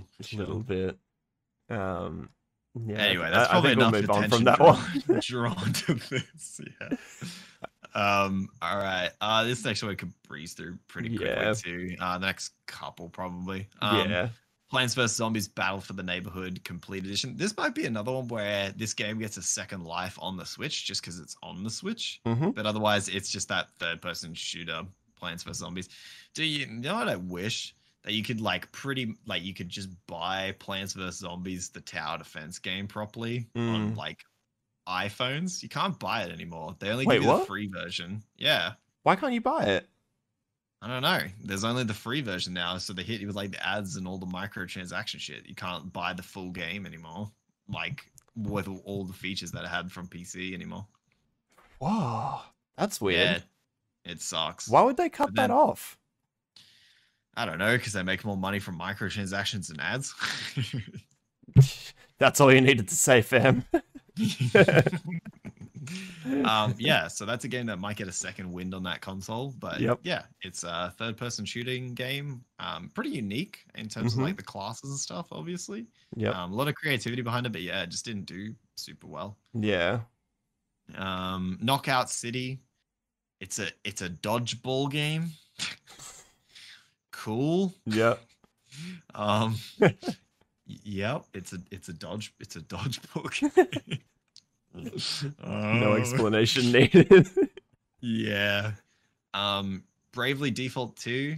It's probably another one of the bigger titles that got revealed on it. It's a chibi RPG. A lot of people are excited for it. I'm a little bit excited for it. I might end up picking it up maybe on a sale. I definitely don't need to play it right away. My pile of shame's already big enough, so I don't need to add another game to it. But yeah, I think Bravely Default 2 would be good, especially for those who love number one. It's got a probably just a little bit larger than a cult following, I would say. Yep. Bravely Default. So I'm sure it'll do well. Yep. Very good. Saga Frontier. Now, I'm not even gonna lie to you. I've wiped this from my brain. I don't even know what this is. Let me look this up. Yeah, that's why I wiped Google it from my brain. It's an old as shit RPG. I hadn't heard of this one before either. Yeah, look. Oh, 97. An old PlayStation game. Another Square and another Square game too. Yeah, look. Yep, it's a Square soft RPG. Yep. So, yep. That's all you need to know. That's all you need to know about that one. Man, you could just tell that they were just struggled. They just struggled in this. I'm seeing a large trend of like old games. Old games. Again, like Ghosts and Goblins, which was the next one on the list. Resurrection. This is another game from like 1985. You reckon they've just got games that have got like IP running out and they're just like, we need to renew this or we need to do something with this before it runs out?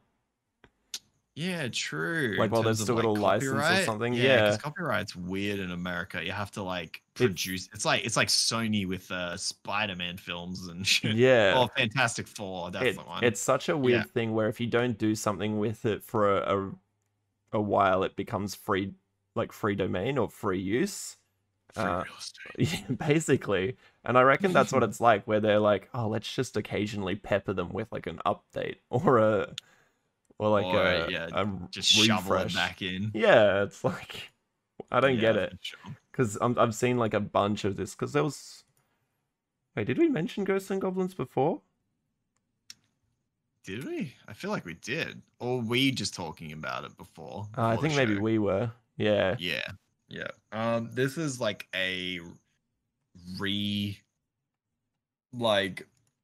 it's a modern day reconstruction of it, so it looks like a modern game. Yeah, but it probably plays like the old games do. So, yeah.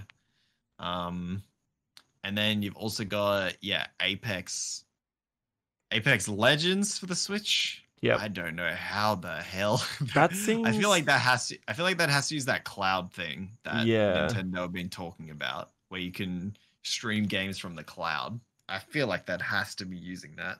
Is this Google Stadia? Well, it's probably going to be better than Stadia. You'd hope so. I mean, Apex is a weird one where it's like, it's not like you see traditional shooters on a Switch. And I feel like even though Apex is like a battle royale game, it does have more of like that traditional shooter feel, and you still have like abilities and stuff like that to use. I guess they did port Doom to it. That's true. But that's true. Like it, right? Yeah. There's not like a Is that- whole lot of shooters because it's not exactly the platform for it. Dude, it's just like, I feel like I can't even believe consoles are for shooters. Just like I just don't know how like mouse and keyboard just like aren't, like Yeah. the thing. I don't get it. But all right, so here are the shooters that you can obtain on the Switch. Doom, Mm-hmm. Wolfenstein 2, the new Colossus, so that's like the modern one. Mm-hmm. Overwatch. I totally forgot Overwatch is on Switch. Super Hot, Yeah. Bulletstorm, BioShock, Borderlands 2, Splatoon 2, Yeah. Fortnite, Warframe, Resident Evil 4. Why have you put Binding of Isaac Afterbirth in this? This is people's stupid list. Because you shoot the little tears. Okay. Now they're just going brazy. They've just got like they're just putting random shit in here. Like these are not shooters. Like these are not first person shooters. They've got Cuphead in here. Like what is this list? Anyway, I think I've gone through all the first person shooters. So you've got like 5 games. Amazing. Yeah. Yeah. So yeah, not a whole lot. But yeah, I feel like the Switch is probably not the place to really play FPS on. Yeah. Yeah. I think like RPGs and that sort of thing make a lot of sense. Casual like party games make a lot of sense. Yeah. I don't know. Yeah. Weird. And then finally for Nintendo, Hades Physical Edition, which would be sick. That game on the go sounds like a fantastic idea, and it sounds like Supergiant is now going to print themselves another lot of millions of dollars in money. Dude, that game is just ripe. That game is ripe for a Switch port. Like, think about it. Highly replayable, not a first-person shooter. Yep. Like, really great story. People fucking love it. People would love to play it on the go. I can't remember if it could cross-save, but if it has cross-save, oh my god, that game is going to sell. Gonna pop off again. Oh my god, that game will pop off again.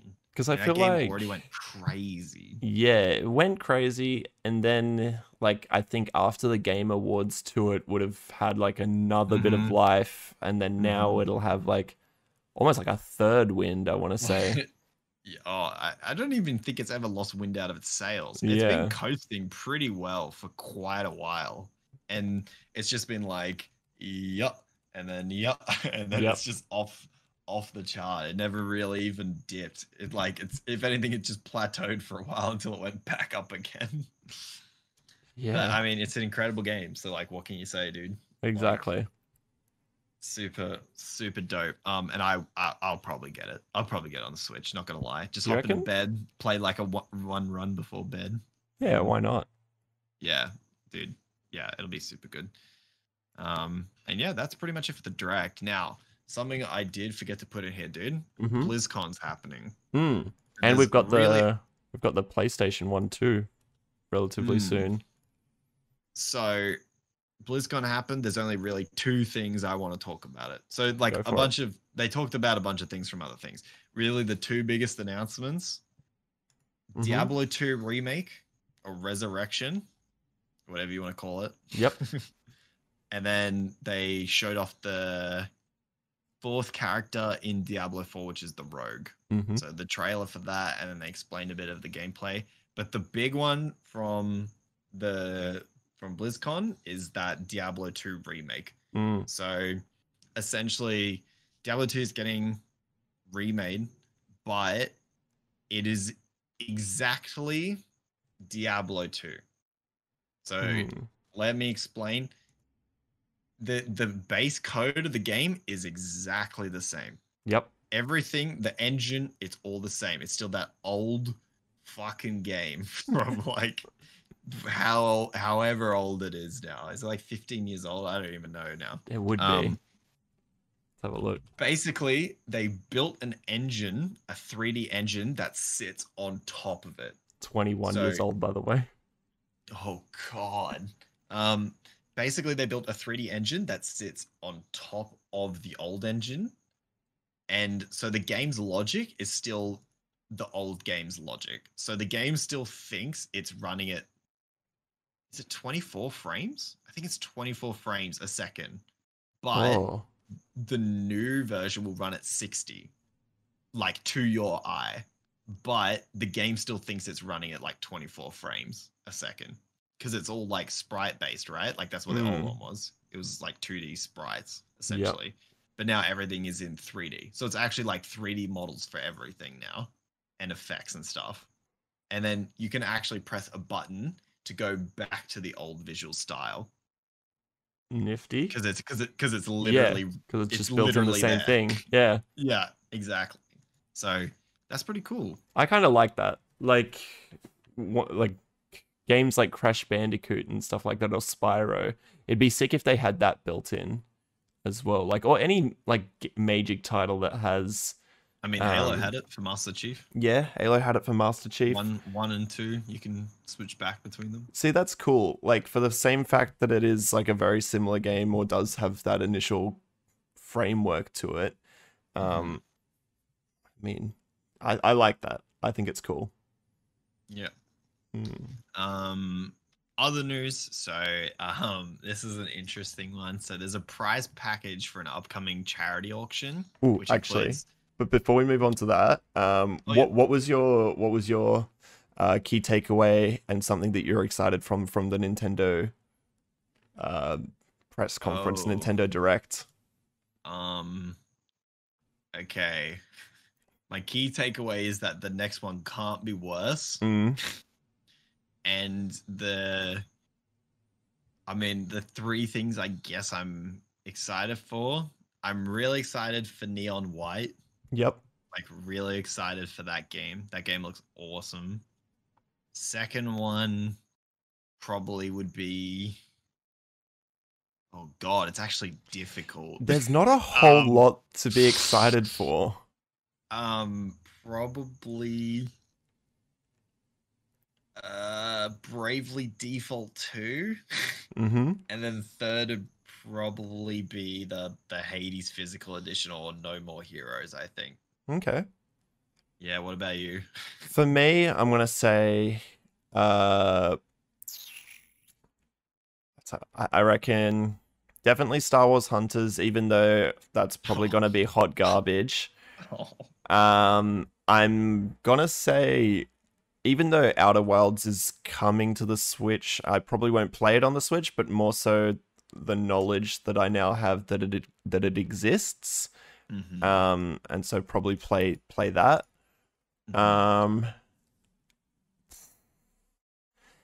Yeah, I don't know. We should both play it and then come to a podcast and have a discussion about it. That'd be sick.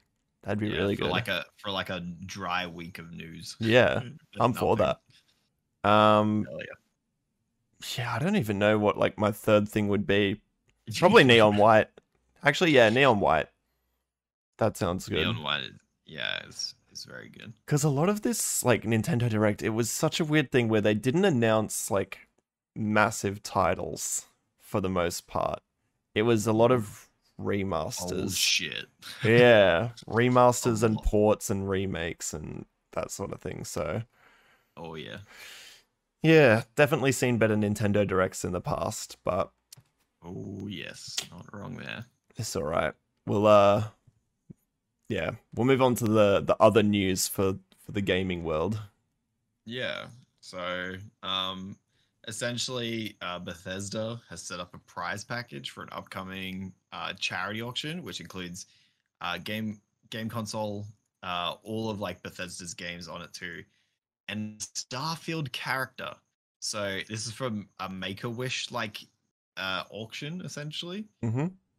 If you have the highest bid, you get to go in to Bethesda Game Studios, meet with Todd Howard, and have your character put in the game. That's sick.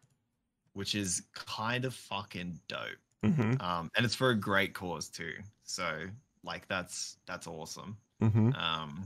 So that's just like some good news, I guess. Nothing really bad to report there. It's just something that's really cool that's happening in the industry. Yeah. Just get someone's character is just going to be in it because they donated a shit ton to charity. That's awesome. Do you know what like the ticket price is to? Or... It goes up in increments of 200. I think right now it's at like $4,600. Oh shit. Okay. Yeah. So it's definitely like a higher entry cost. I mean, if you can beat $4,600, yes. That's fair. That's fair. You'd want the chances of winning, I guess, would be slim when you cut to $4,600, but insane. But that's cool. Yes. That's very cool. The next piece of news, it's kind of Nintendo related, but they've got the 25th anniversary of Pokemon being celebrated this weekend. So for us, it's going to be, I think, like 10 p.m. I need to double check the time on that. But essentially, like, Post Malone's doing like an in-game concert. So I guess this has followed the trend of like Travis Scott, Fortnite, with Fortnite, and a couple of other, I think, like Marshmallow, yeah, he did one. So they're doing a thing, but it's going to be, you don't have to be in game to watch this one, not like the Fortnite one. They're just going to be live streaming it on the Pokemon 25 website. So they've got like a special landing page for this event, which is pretty sick. So yeah, jump on and see that if you like Post Malone. I think Katy Perry's also doing a song or a segment. Yeah, that chick will get into like any gaming thing. Do you remember she did like a full Sims version? Yeah. Fuck, I remember that. Like she had a full version of her album or like a couple of songs in Simlish, and I was like, I remember watching like a video of her in the booth doing that, and I was like, what the fuck is this? So hopefully nothing like that for Post Malone and Pokemon, but should be pretty sick. I'll be tuning in. And I guess just something like next point is a bit more like industry news and very, very relevant for like Australia. But on Thursday last week, it was enacted on like the 17th. Facebook rolled out some rules in Australia where they got rid of news pages, like just completely wiped them and all of their content and their ability to post. And so it was really interesting within like my space, because that's what I work in, like media buying and stuff like that. And I put out like a little post at the time, but essentially like, because I post like links and share news articles to my page on like my XhiaGaming Facebook page, I'm not seen as like a news outlet. So and I think still am at the moment, and this is like such an interesting title, a better source of news for gaming on Facebook than IGN, GameSpot, and Kotaku. Because all of them, like even international news sites, have been banned. So, like that's at the moment, that's been lifted now. Yeah. So that'll be lifted in the coming days. But I thought it was so funny for like that little period of time that like. XhiaGaming is the news. I thought that was pretty cool. That's pretty funny, yeah. And then moving on, we've got some other news with Sony. Obviously we mentioned sort of Sony's going to be having their press conference. I forget what it's called. Is it like PlayStation Experience? State of Play, that's it. Jesus. You're the Sony fanboy, dude. And that's tomorrow. So we'll probably be discussing that in next week's podcast. We will too. But a couple of things have come out with Sony today. So hot off the press. They've confirmed a next-gen VR headset, which will be used with the PlayStation 5. So one that'll finally make you not motion sick. Yeah, so actually do more than 24 frames. Yeah, so this is cool. I think this is awesome to see, like, that they're investing in VR. Because I mean, if you guys tuned in last week to our podcast and chat, we were talking about like Jordy's Game of the Year, which was Half-Life Alyx. Yep. And like sort of the commitment to VR with that game. So I think it's pretty cool to see like PlayStation, which is more of like a traditional sit down and play game or console, to be more entering like that VR space. Like, what do you think about this move? I mean, like, I think I don't know why Microsoft isn't going into it. I think that Sony is now just like solidifying something that is like, okay, so here's the weird thing. So VR is good. Yep. But VR, from what I've heard, in terms of like a relative lifespan, is going to be a flash in a pan. Where gaming is truly going, according to Gaben, is like this fucking moth. It's got to get off my screen. Is you playing games straight from your brain, like an interface directly to your brain. Yep. And he said we are actually not that far away from it. That's insane. Elon Musk, like Neuralink type shit. Exactly. So it's pretty much like a Neuralink in which you would establish a connection to like a game. Yep. Right. And he says we're really not that far away from it, and manipulating brains is actually very easy. So Gabe doesn't really make games anymore. He just kind of does research about brains. Like, honestly, that's all he does now. Sword Art Online incoming, exactly. But in saying that, a lot of people are not going to want to link something to their fucking brain. Oh, no. So you're going to have a segment of these people are going to be like, yeah, that's sick, send me in, coach. But then you're going to want the people who want the ability to really take that off. Yeah.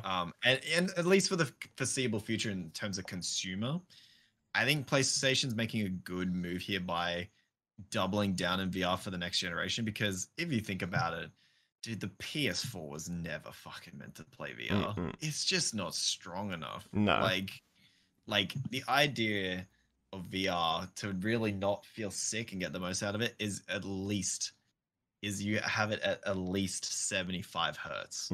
At least.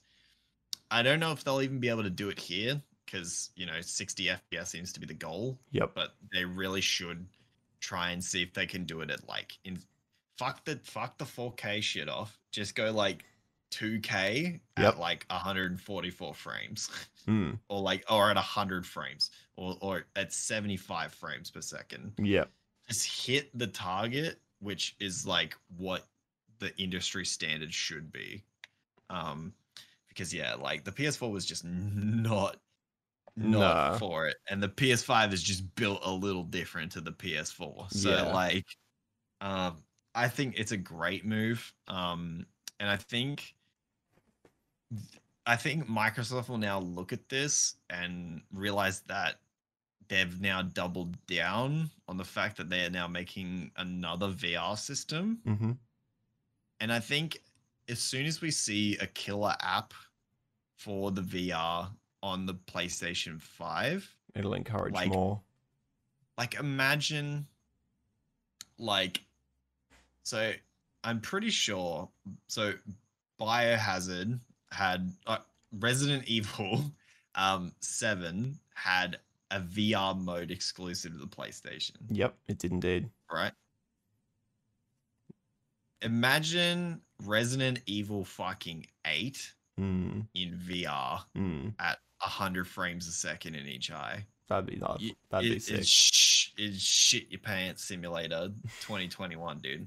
Like, if you get some big games committing to some VR stuff and stronger VR stuff with PS5, and it just like takes off, then like it's only gonna make Microsoft go and that's all it takes too.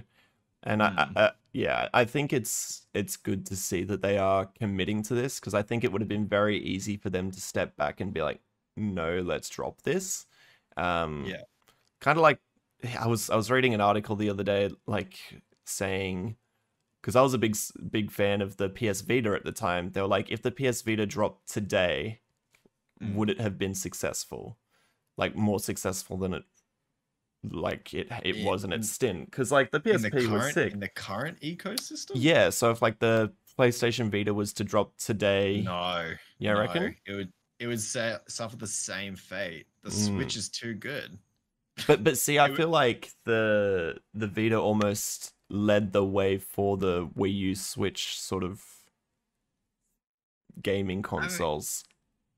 But in a way, the Nintendo DS led the way for the Vita. No, definitely. Definitely. I mean, they all steal from each other. Everyone, like all these all tech companies do. Yeah.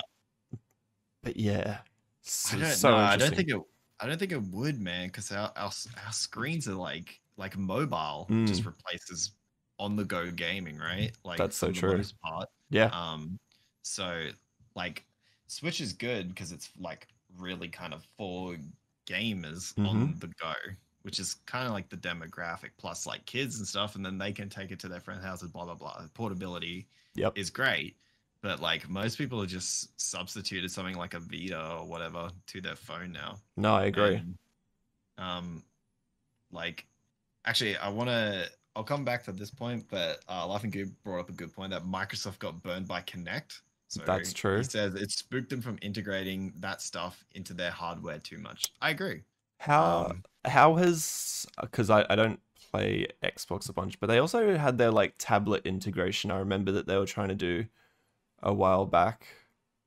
Tablet integration. So do you remember how they did that with Minecraft, where they had like almost second screen experience? Like I know PlayStation does it a little bit too with their stuff, but what was it? It was they did a demo at like E3 one year. Oh, for like the AR? Yeah. That died, bro. I think that died. Like HoloLens. HoloLens was their VR shit too. It was AR. Oh, that was AR? Yeah. HoloLens is AR slash VR? A little bit, yeah. Like a mixed reality almost. Yeah, exactly. Goop makes good point. So people's persona of portable games is that they should be cheaper. Switch can get away with selling some portable games. This is also actual full consoles game, which gets around this perception. It's true, because think about it. Dude, remember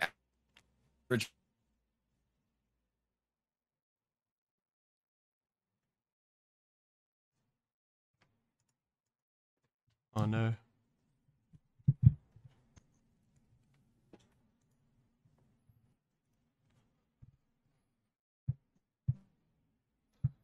Yeah. Hotspot.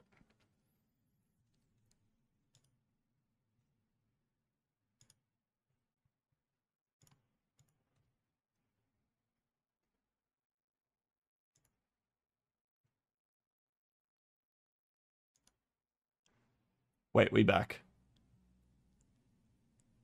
I think. All right. Anyway, Chad, he can come into it. So, there we go. I'm back. Okay, you're actually back. Yeah. Right, so yeah, like you gotta remember, like iPhone games used to be like $8 plus when they first came out. Now they're free. So that's true. Buying portable upfront cost for a phone anyway, and then the games are free to play or fee to pay, whatever you see it as. And the Switch does get around it because it's the whole ass game. Sick, nice. But yeah, it's just the fact that freemium is just too crazy. Yeah, like something the Vita to exist in the current ecosystem. Plus, it's like people's phones be big now, man. That's true. Phones are large. Like I don't know where you're gonna put all these things. Like you have your phone, plus like now you've got like your earbuds, which are like in a little fucking thing like this. That's true. Yeah. Like your little pocket thing, and then you've got your wallet, and then your keys, and then it's true. And then somehow you're meant to fit another gaming device somewhere in one of these pockets. Like, yeah, I don't think the Vita is a really cool piece of tech. I think it's underrated as far as it goes, but I still don't think it would do well in the current ecosystem. I think the Vita, if the Vita had launched when the PSP had originally launched, I think it would have crushed. Yeah. No, agreed. Yeah, but yeah, that's Yeah, it's definitely a cool console.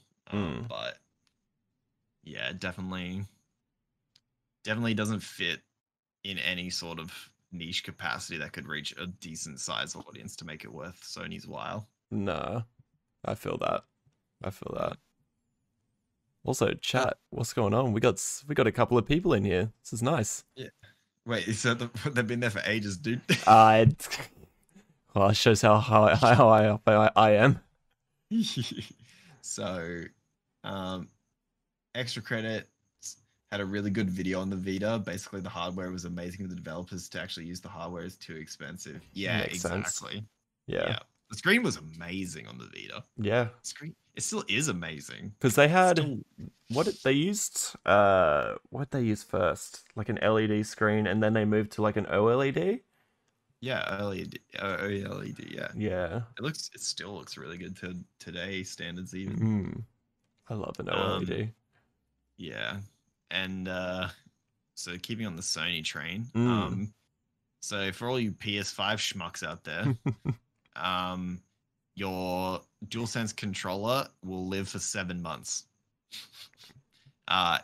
Four to 7 months. 7 months is like the longest of it. Yeah. Yeah. So if you're bashing your joysticks real hard, or if you're doing a lot of rotations of them a day, you'll get 4 months. Yep.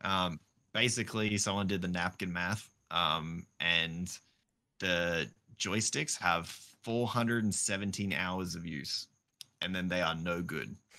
And by the way, I happen to work at a store which is electronics.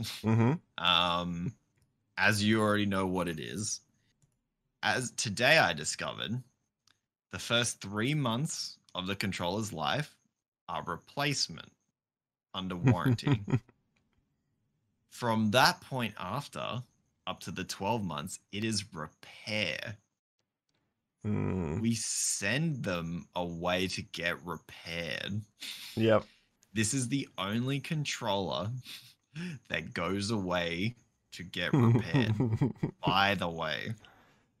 Yeah. So, and like if we sell like extra insurance with it, it is repair. It's not even replace. That's even though it's $109. That's insane.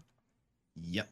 Yeah, So it's one of those weird things with like consumer law too, where it's like, could it potentially be an issue of supply?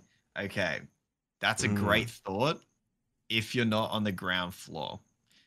If you knew how many PS5 controllers existed, you wouldn't fucking believe it. There's way more controllers than there are consoles.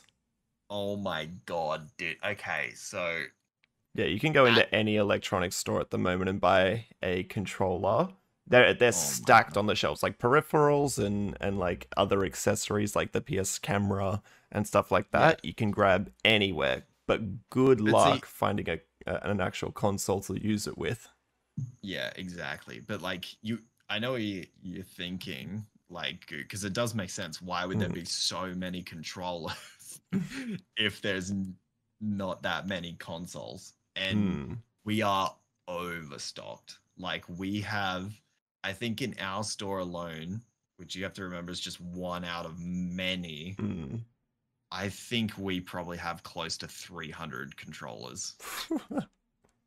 Like, and you only have, there's only one color variant at the moment too, isn't there? Yep. It's just the white ones. Yep. Far out. And that's just one store. Yeah. That's insane. Are you a bigger store in comparison to like other ones in the area? We're a busy store, but we're not necessarily big in terms of square footage. No. Okay. We're like relatively small in terms of that. So we are overstocked. Yeah. But it's going to be like that for every single store that's exactly the same. Yeah. And it's the same with American stores too. All overstocked with controllers and stuff. So like, and so this is Sony's call as well. So they are repair basis after the first 3 months, which is convenient. Yep. Because it just so happens to be the 4 to 7 months is after 3 months, if you do math correctly. Yep. You can So tell that someone on the back really- end was like very, like they knew this shit. Dude, okay, so I was talking to Zia before on the start of the stream. If you guys in chat don't know, all the major console creators and in the game sphere all use the exact same company for the joysticks, all of them. So they all suffer from the exact same issues. I was literally going to call it Joy-Con drift because that's what's been coined, but controller drift and the actual joysticks themselves dying after like a certain amount of rotations, which is extremely low. And yeah, like even 7 months, that's not a lot of time. That's not. Like if you think about it, like if you put it in the perspective of how long you'll have like a console for, like a console's life cycle is what, 4 or 5 years, maybe even a bit longer. You divide that by like 7 months, you're going through like 8-9 controllers. Hold on, I just gotta check something real quick so I know I'm not going crazy. Yeah, no, man, it's way longer than that. We gotta remember the PS4 released in 2013, my guy. Oh, that's true. 2014, 15, 16, 17, 18, Oh shit. 19, 2020. 21, yeah, even 7 years. 7 years, and then 7 years. and then you're hoping for like the long end of the stick with 7 months. Yep. So that's a big yikes. Yeah. I really hope that they figure that shit out, because that's just like not okay on a consumer level. No. For something you're buying. Yikes. And then also more yikes news. Stadia's 4K gaming claims have come back to haunt them in a class action lawsuit. So yeah, it turns out Stadia never could do native 4K resolution. That's weird. I never expected this story to come to fruition.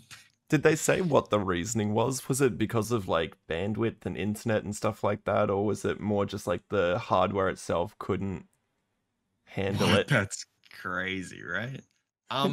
Look, I'll be honest with you. It's fucking Google. They've got more money than God. I don't know what their issue was. Like, my thinking is that, so you got to remember that Stadia is set up as like a bunch of servers, right? Each server represents a console, essentially. So when you sign up to Stadia, you're essentially like, you know, using a console, like hiring a console almost.